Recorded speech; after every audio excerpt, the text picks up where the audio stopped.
नमस्कार, मैं हूं राहुल शर्मा। आप देख रहे हैं SP9 न्यूज। स्वागत है आपका हमारे इस खास प्रोग्राम में। शुरुआत कर लेते हैं प्रोग्राम की मंदिर से। आखिरकार क्या राम मंदिर का निर्माण लोकसभा चुनाव से पहले नहीं हो पाएगा? क्या मंदिर निर्माण के लिए अभी साल और लगने हैं? दरअसल ये सवाल मैं इसलिए भी कर रहा हूं क्योंकि जिस तरह से देखने को मिला कि इन 4 सालों में मोदी सरकार के कार्यकाल में अयोध्या में राम मंदिर निर्माण को लेकर कोई बड़ा कदम नहीं उठाया गया। सरकार ने इन 4 सालों में मंदिर निर्माण के काम में लापरवाही बरती और लापरवाही बरतने का नतीजा आज कुछ और निकल चुका है। या फिर मैं ये भी कह सकता हूँ कि आज जो लापरवाही सरकार द्वारा बरती गई, इसका नतीजा, इसका खामियाजा आज सरकार को भुगतना पड़ रहा है। लोकसभा चुनाव से पहले की जो स्थिति देखने को मिल रही है, जनता की बात अगर मैं कर लेता हूं तो जनता आज जिस तरीके से मोदी सरकार से पूरी तरीके से नाता तोड़ चुकी है, उसे देखकर तो हम यही कह रहे हैं कि अब की बार लोकसभा चुनाव में आप मान कर चलिए या फिर ये भी कह सकते हैं कि बीजेपी अब वापसी नहीं कर रही है। मोदी सरकार की हार लगभग तय है। मैं यहाँ पर मंदिर की बात कर रहा था और देखिए जिस तरह से मैं आपको बात बता दूं कि साधु का कुछ प्रोग्राम हमने किए थे, उसमें हमने आपको बताया भी था कि मंदिर निर्माण में जिस तरह से देरी हुई, मंदिर निर्माण में जिस तरह से देखने को मिला है कि कहीं ना कहीं साधु संत काफ़ी नाराज दिखे हैं। मंदिर में जो लापरवाही देखने को मिली, नहीं निर्माण हो पाया, उससे बहुत से साधु संतों का ये कहना था कि मंदिर नहीं बनेगा, मंदिर नहीं तो वोट नहीं। और वैसे ही कुछ खबर आज मैं लेकर आपके लिए आया हूँ कि आज मैं आपको बताऊंगा कि साधु संतों का असली जो वाकई में हकीकत में क्या मानना है मंदिर निर्माण में हो रही देरी को लेकर। और जो रिपोर्ट मैं आपको बताऊंगा, इससे समझने के बाद आप पूरा अंदाजा ये लगाइए, आप ये पूरा विश्वास कीजिए कि आज साधु संतों का भी वही रवैया है, वो यही सोच रहे हैं जो संत हैं सोच रहे हैं। मैं आपको बताता हूँ खबर क्या है। उत्तर प्रदेश के प्रयागराज में कुंभ मेले के आगाज से पहले ही देखिए कयास लगाए जा रहे थे कि इस मेले में संत समाज राम मंदिर को लेकर जरूर कोई फैसला लेगी। कुंभ मेले की अगर मैं बात करूं तो आगाज से पहले, हालांकि कुंभ मेला जो है वो शुरू हो चुका है प्रयागराज में, तो ये कुंभ से पहले के कयास लगाए जा रहे थे। वो कयास की आपको मैं बता रहा हूं कि राम मंदिर को लेकर जरूर कोई फैसला लेगी। मेले के ठीक बाद लोकसभा चुनाव भी है। इन कयासों को और भी पुख्ता कर रहे थे। हालांकि अब कयासों के मुताबिक संत समाज की ओर से उस मुद्दे पर प्रतिक्रिया आने लगी है। प्रयागराज में कुंभ मेला जो है वो लगा हुआ है और अगर मैं बात कर रहा हूँ काफी संख्या में, लाखों की तादाद में साधु संत आए हैं। बीते दिनों अखाड़ा परिषद के अध्यक्ष संत नरेंद्र गिरी ने चेतावनी दी कि तमाम साधु संत मेले के बाद अयोध्या में मिलेंगे और राम मंदिर का निर्माण करेंगे। इसी के साथ उन्होंने बीजेपी पर राम मंदिर का राजनीतिकरण करने का आरोप लगाया और कहा कि बीजेपी के लिए यह सिर्फ एक चुनावी मुद्दा है। आपने बातों को गौर से सुना होगा, मैं इस लाइन को दोबारा से रिपीट कर देता हूँ। दरअसल उनका ये कहना था कि बीजेपी पर राम मंदिर का जो उन्होंने राजनीतिकरण करने का आरोप लगाया और कहा कि बीजेपी के लिए यह सिर्फ एक चुनावी मुद्दा है।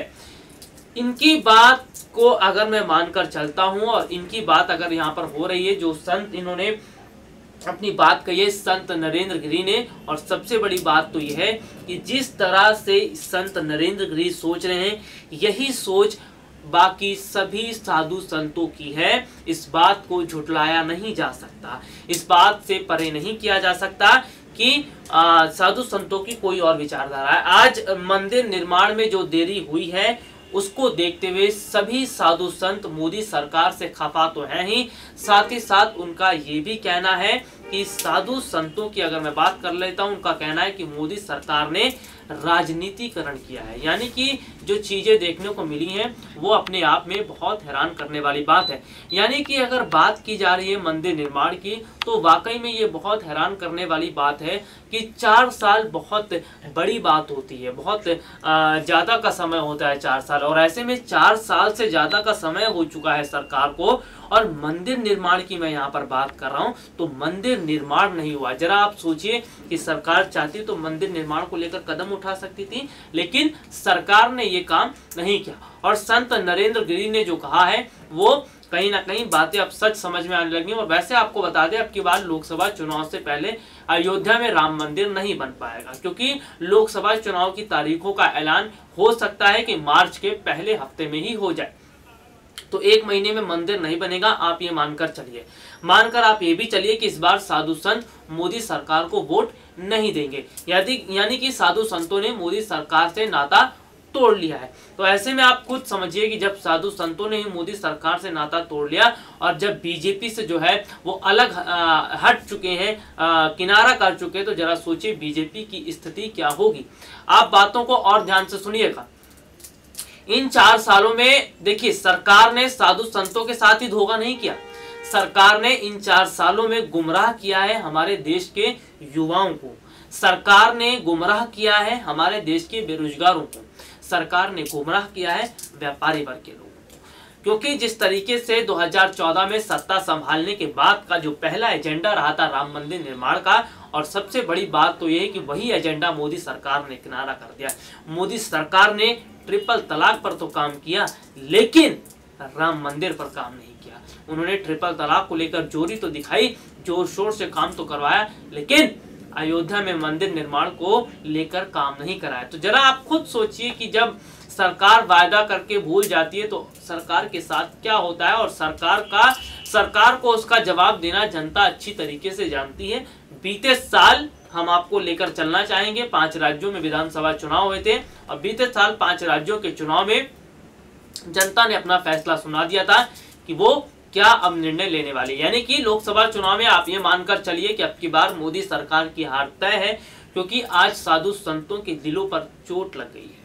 आज साधु संतों के जो दिलों की जो कह सकते हैं उनकी अंतरात्मा जो है आज रो रही है। आज साधु संतों जो है वो बेबस हैं, मजबूर हैं। मोदी सरकार पर विश्वास जताया था, लेकिन सरकार ने उनकी उम्मीदों पर पानी फेर दिया, इसलिए आज उनके दिलों पर चोट लगी है। और अगर उनके दिलों पर चोट लगी है तो जाहिर सी बात है कि वो तो मोदी सरकार को वोट नहीं देंगे, बीजेपी को वोट नहीं देंगे। एक बहुत बड़ी खबर मैं आपको यहाँ पर बता देता हूँ कि दरअसल वीएचपी ने एक बहुत बड़ा कदम उठाया। वीएचपी का ये कहना है कि मोदी सरकार पर भरोसा किया, सरकार ने उनके भरोसे को तोड़ा।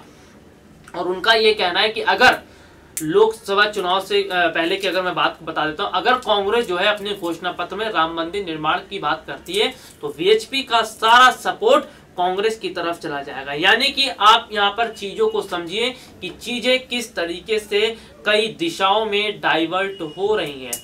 वीएचपी की बात कर रहा हूं, जो वीएचपी विश्व हिंदू परिषद जो बीजेपी का सपोर्ट करती रही है, आज वही वीएचपी ने कदम उठाया है और एक अलग दिशा में चली गई है। उन्होंने कहा है कि अगर कांग्रेस ने राम मंदिर का काम किया, एजेंडा राम मंदिर का घोषणा पत्र में शामिल किया नाम, तो वीएचपी का वोट उनकी तरफ चला जाएगा। आपको मैं यहाँ पर बहुत बड़ी जानकारी ये भी दे दूं कि आज आरएसएस प्रमुख मोहन भागवत भी मोदी सरकार के कामकाज से खुश नहीं है। बीते दिनों उन्होंने मोदी सरकार पर निशाना साधा था।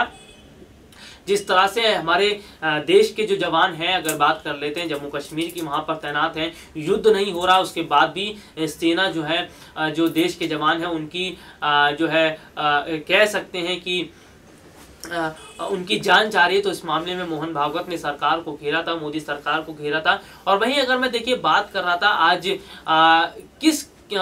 कौन से ऐसे वर्ग हैं जिनके दिलों पर चोट लगी है और उनके दिलों पर चोट लगना कितना खतरनाक जो है मोदी सरकार के लिए हो सकता है। आज अगर दिलों पर चोट लगी है तो वो है बेरोजगारों की। 2014 में विश्वास जताया था मोदी सरकार पर, सरकार आएगी तो रोजगार लेकर आएगी, सरकार आएगी तो रोजगार के नए आयाम खोल देगी, लेकिन हुआ तो इसका बिल्कुल उल्टा। सरकार तो आई, सत्ता पर भी बैठी, लेकिन रोजगार के दरवाजे कर दिए बंद, रोजगार के अवसर कर दिए खत्म। युवाओं को उम्मीद थी सरकार आएगी, सरकारी नौकरियां लेकर आएगी, सरकारी नौकरी के लिए पद निकाले जाएंगे, लेकिन सरकार ने उनकी उम्मीदों पर पानी फेर दिया और ऐसे में युवाओं और बेरोजगारों के दिलों पर आज चोट लगी है। तो आप ये देखकर चलिए कि आप मान लीजिए बेरोजगार हैं, अगर आप हमारी बात सुन रहे हैं, यदि आप युवा हैं, सरकारी नौकरी की तलाश कर रहे हैं और अभी तक आपको नौकरी नहीं मिल पाई है या सरकारी नौकरी के लिए फॉर्म नहीं निकले, तो जरा आप खुद सोचिए कि आप सरकार के साथ जाना चाहेंगे, आप सरकार को वोट देना पसंद करेंगे। जो सरकार जिसने इन 4 सालों में लोगों को खून के आंसू रुला दिया, जिसने बेरोजगारों को रुला दिया, जिसने युवाओं को जो है परेशान कर दिया। जो इंसान कमा खा रहा था उसके मुंह से मोदी सरकार ने निवाला छीन लिया। ऐसी सरकार के साथ जनता कैसे जाना चाहेगी। जीएसटी आने के बाद बहुत सारे व्यापार बंद कर दिए गए।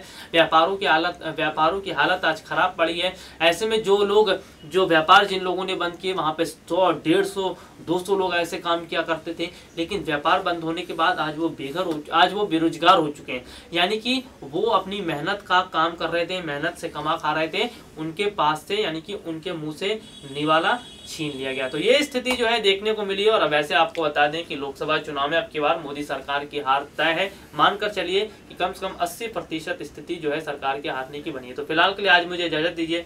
नमस्कार।